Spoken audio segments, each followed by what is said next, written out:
Hello everyone, welcome back to my channel physics পাগল। তো আজ আমরা এখানে ডিসকাস করব কি থিওরি অফ রিলেটিভিটি অর্থাৎ আপেক্ষিকতা কি। ঠিক আছে, এটা একদম বেসিক লেভেল থেকে হায়ার লেভেল পর্যন্ত যাবে। এই থিওরি অফ রিলেটিভিটি কোথায় অ্যাপ্লিকেবল হয়, কোথায় অ্যাপ্লিকেবল হয় না, সবকিছু জানবো আমরা এই ভিডিওর মধ্যে। ঠিক আছে, দেখো, আমাদের এই বাহ্যিক জীবনের মধ্যে সাধারণত আমরা কি করছি, মুভ করে চলেছি, এক জায়গা থেকে অন্য জায়গায় যাচ্ছি। আমাদের যে কার এক জায়গা থেকে অন্য জায়গায় যাচ্ছে, ঠিক আছে, তাদের একটা পার্টিকুলার স্পিড আছে। সেটা হতে পারে 30 metre per second, 40 metre per second, 50 metre per second, একটা পার্টিকুলার স্পিড আছে। ঠিক আছে, আর এই স্পিডটা খুবই কম লাইট স্পিডের তুলনায়, তাই না? এই যে থিওরি অফ রিলেটিভিটি, আমরা যখন একটা কম স্পিডের মধ্যে চলি, যখন আমাদের যে এই বাহ্যিক জীবনের যে মুভ করি আমরা, যে স্পিডটা সাধারণত কাজে লাগে, যেমন 20 metre per second, 30 metre per second, এই স্পিডে যখন আমরা চলি, এখানে কোনো ধরনের থিওরি অফ রিলেটিভিটি কাজ করে না। বুঝতে পারছো জিনিসটা? যখন আমরা কম স্পিডের মধ্যে চলি, সেখানে রিলেটিভিটি কোনো অ্যাপ্লিকেবলই হয় না। তো ভাই কোথায় অ্যাপ্লিকেবল হয়?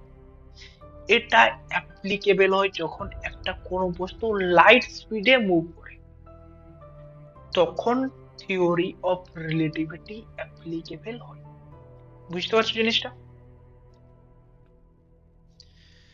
তো একদম বেসিক থেকে হায়ার লেভেল পর্যন্ত যাব। ঠিক আছে, লাস্ট পর্যন্ত ভিডিওটা দেখবে, আশা করি ভালো লাগবে ভিডিওটা। ঠিক আছে, তো থিওরি অফ রিলেটিভিটি দেখতে পাচ্ছ, স্যার অ্যালবার্ট আইনস্টাইন এটাকে প্রপোজ করেছিল। আর এটার দুটো পার্ট আছে মেনলি, তো দেখতে পাচ্ছ, একটা হচ্ছে স্পেশাল থিওরি অফ রিলেটিভিটি, আর দুই হচ্ছে general theory of relativity. Special theory of relativity 1905 সালে প্রকাশ করেন, এবং জেনারেল থিওরি অফ রিলেটিভিটি এর 10 বছর বাদে 1915 সালে প্রকাশ করেন। ঠিক আছে, তো আজ মেনলি আমরা জানবো এই স্পেশাল থিওরি অফ রিলেটিভিটি কি। দেখতে পাচ্ছ, তো স্পেশাল থিওরি অফ রিলেটিভিটি আমরা ফুল ডিসকাস করব। ঠিক আছে, তো চলো স্টার্ট করি এখান থেকে। তো থিওরি অফ রিলেটিভিটি কোথায় অ্যাপ্লিকেবল হয়? যখন আমরা একটা বস্তুকে নিয়ার টু লাইট স্পিডে মুভ করাবো, যখন কোনো বস্তুটার স্পিড প্রচুর পরিমাণে বেড়ে যাবে। স্পিডটা কত? নিয়ার টু লাইট স্পিড অথবা লাইট স্পিড, তখন এই থিওরি অফ রিলেটিভিটি অ্যাপ্লিকেবল হবে। দেখো, এটা তো প্র্যাকটিক্যালি করা অসম্ভব না। কেন অসম্ভব? দেখো, কোনো জিনিসের যখন মাস থাকে না, ওটা লাইট স্পিডে চলতে পারে না। কেন? দেখো, লাইট স্পিডে কোন পার্টিকেল চলে? সাধারণত ফোটন পার্টিকেল, আমরা সেটা সবাই জানি। ফোটন পার্টিকেল না, ফোটন পার্টিকেল লাইটের যে একটা পার্টিকেল, পার্টিকেল নেচার, তাই না? দেখো, লাইটের মেনলি দুটো নেচার থাকে, একটা পার্টিকেল নেচার, একটা ওয়েভ নেচার। ঠিক আছে, যে লাইটের যে পার্টিকেল, পার্টিকেল নেচার, তার মধ্যে তো ওর মধ্যে পার্টিকেল থাকে, তাই না? তো ওই পার্টিকেল গুলোর নাম হচ্ছে ফোটন পার্টিকেল। ঠিক আছে, তো ওই যে ফোটন পার্টিকেল, ফোটন পার্টিকেলের কোনো মাস থাকে না। বুঝতে পারছো? এদের কোনো ভর থাকে না, তাই ওরা লাইট স্পিডে চলতে পারে। তাই ওরা 3 লক্ষ কিলোমিটার পার সেকেন্ডে চলতে পারে। বুঝতে পারছো জিনিসটা? কারণ ওদের মাস থাকে না। আর ধরো কোনো একটা স্পেসশিপ আমরা তৈরি করছি, তার তো কোনো একটা মাস থাকবে না, তাই তো? তার তো কোনো না কোনো অবশ্যই মাস থাকবে। তাহলে ওটাকে আমরা কিভাবে লাইট স্পিডে মুভ করাবো? যেমন ইলেকট্রনই ধর না, ইলেকট্রনেরও মাস থাকে। ইলেকট্রনের ভর কত হয়? 9.1 × 10⁻31 কেজি। তার মাস থেকে ও কি লাইট স্পিডের সমান চলতে পারে? চলতে পারে না। তার থেকে কম স্পিডে চলে ইলেকট্রন। তো বুঝতে পারছো, যার কোনো মাস থাকবে সে লাইট স্পিডে চলতে পারবে। ঠিক, পরে পরে যদি আরো টেকনোলজি আসে, পরে পরে কি হবে বলে নেই, চলতেও পারে। ঠিক আছে, এখন এটা করা যাবে না প্র্যাকটিক্যালি। ক্লিয়ার না? ঠিক, তো দেখো, এই যে থিওরি অফ রিলেটিভিটি, এই থিওরি অফ রিলেটিভিটি পড়ার আগে আমাদেরকে কিছু একটা জিনিস জানা দরকার। কি জিনিস? দেখো, থিওরি অফ রিলেটিভিটির মধ্যে একটা অ্যাজাম্পশন নিয়ে চলতে হয় আমাদের দিকে।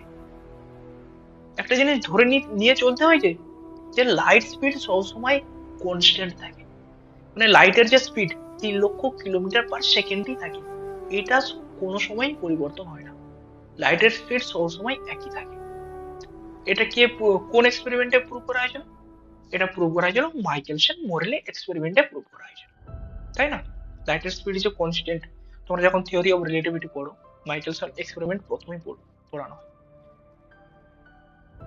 কারণ থিওরি অফ রিলেটিভিটি কি বলে যে একটা অ্যাজাম্পশন নেই, ওই অ্যাজাম্পশন যে লাইটের স্পিড হচ্ছে কনস্ট্যান্টলি মুভ করে।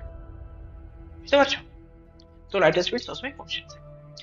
আর তারপরে কি দেখো, এরপরে আমরা যাব স্পেস টাইমে।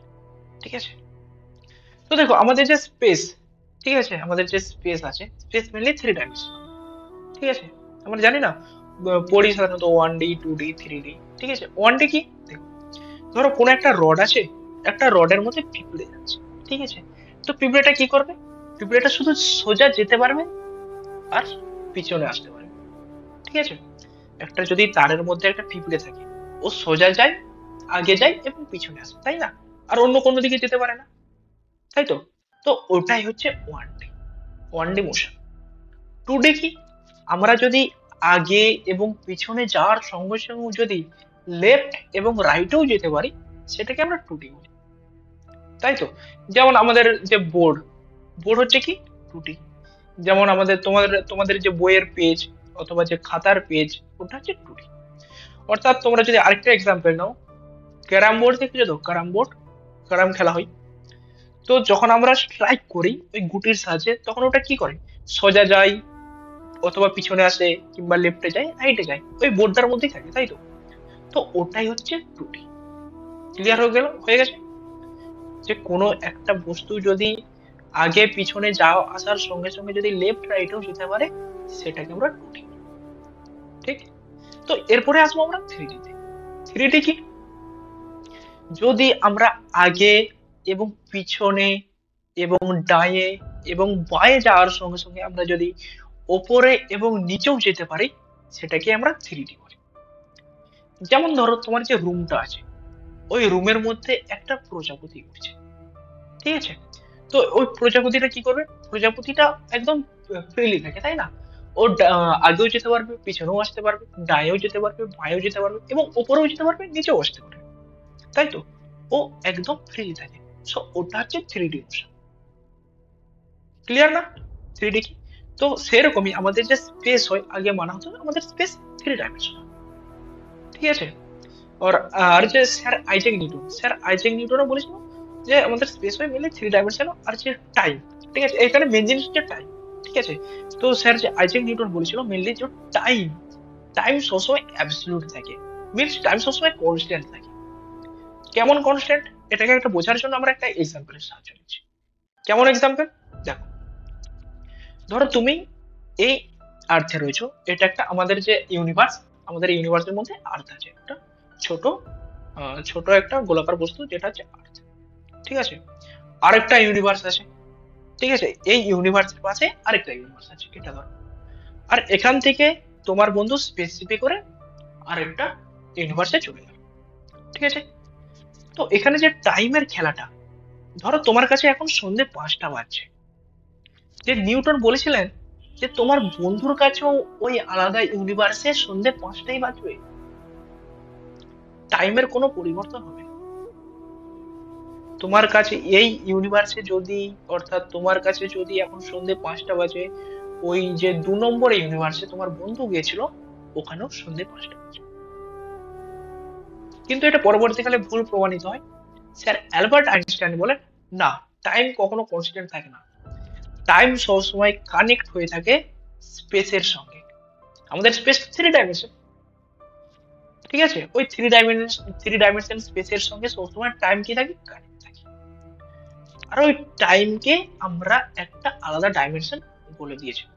ঠিক আছে? ওটা কে বলেছিলেন? সরি, ওটা বলে দিয়েছিলেন স্যার অ্যালবার্ট আইনস্টাইন, যে টাইম হচ্ছে একটা আলাদা ডাইমেনশন, আর এটাকে আমরা 4th ডাইমেনশন বলে থাকি।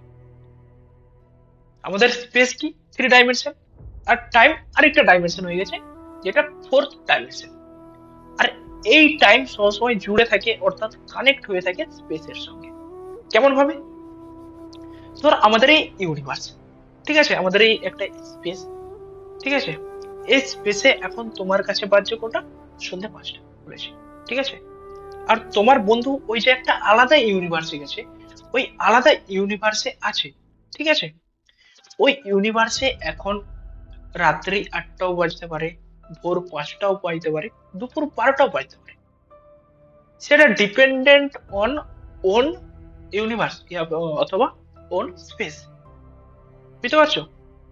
সেটা তার স্পেসের উপর ডিপেন্ড করে আছে। আর এখানে যে 5টা বাজছে সেটা আমাদের স্পেসের উপর ডিপেন্ড করে আছে টাইমটা। ক্লিয়ার না? ক্লিয়ার। যে আমাদের স্পেসের সঙ্গে যে টাইমটা জুড়ে আছে সেটা হচ্ছে আমাদের স্পেসের সঙ্গে, কারণ স্পেসের সঙ্গে টাইম সবসময় কানেক্ট থাকে। ক্লিয়ার?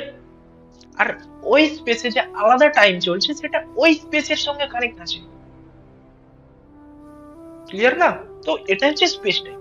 স্পেস টাইম আর কিছুই নয়, স্পেসের সঙ্গে টাইম সবসময় কানেক্ট থাকে।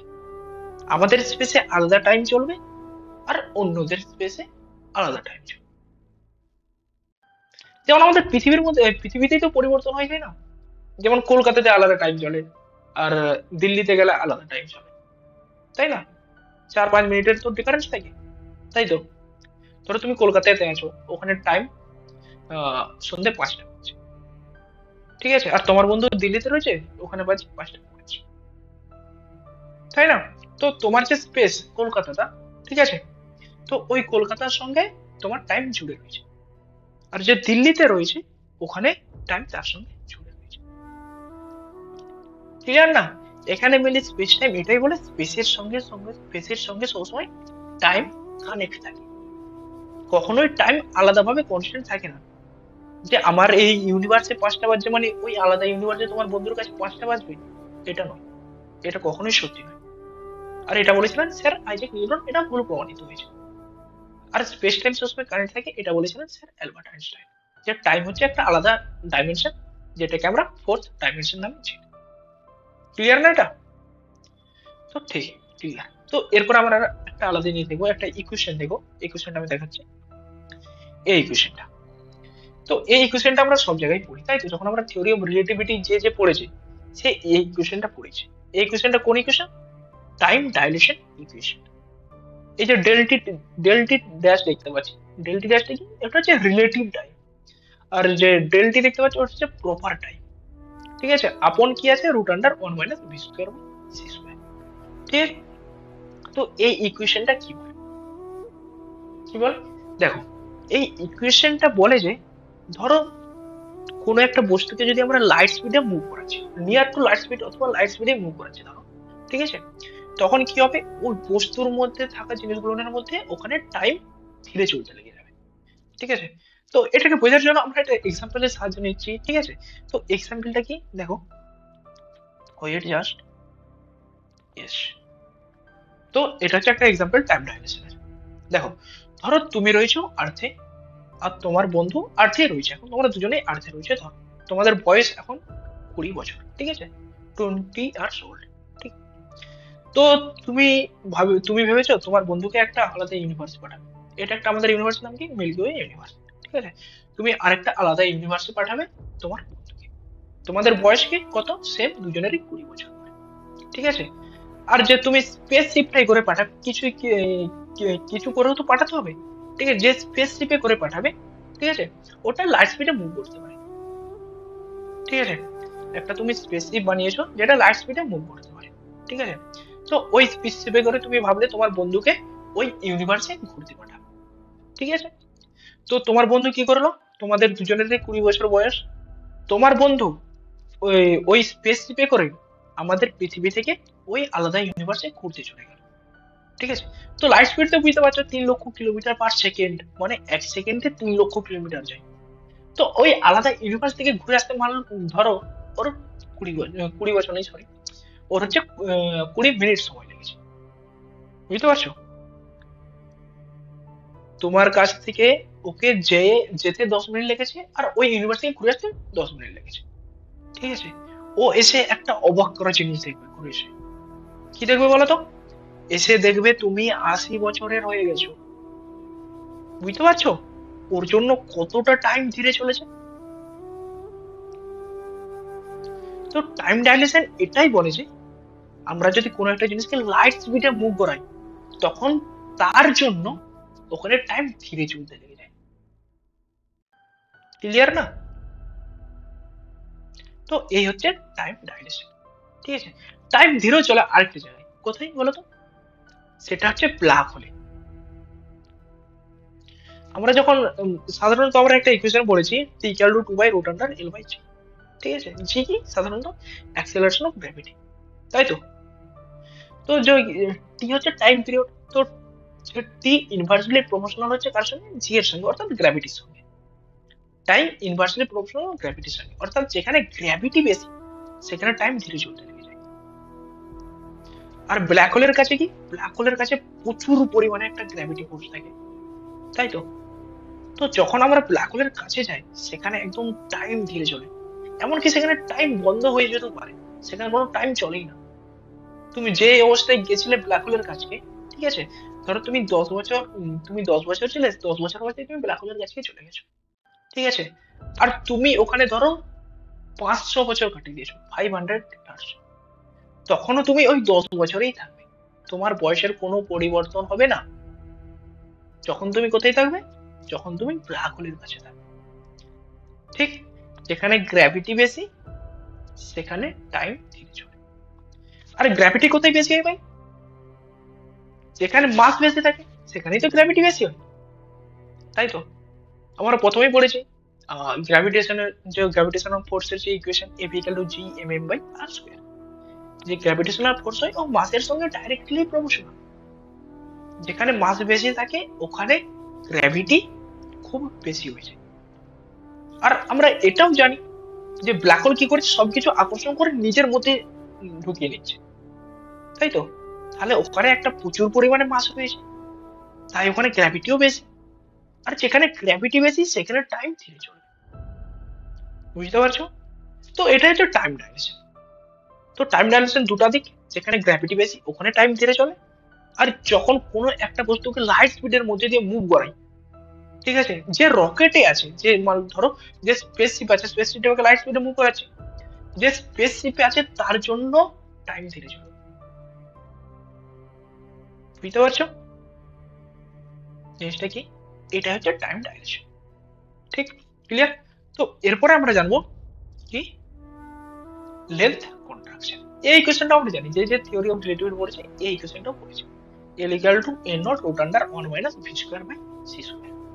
ঠিক আছে, তো এখানে একটা কি জিনিস দেখতে পাচ্ছি আমরা, দেখো দেখো এই যে বলগুলো আমরা দেখতে পাচ্ছি না, দেখো প্রথমে যে ভেলোসিটি, ভেলোসিটি কত?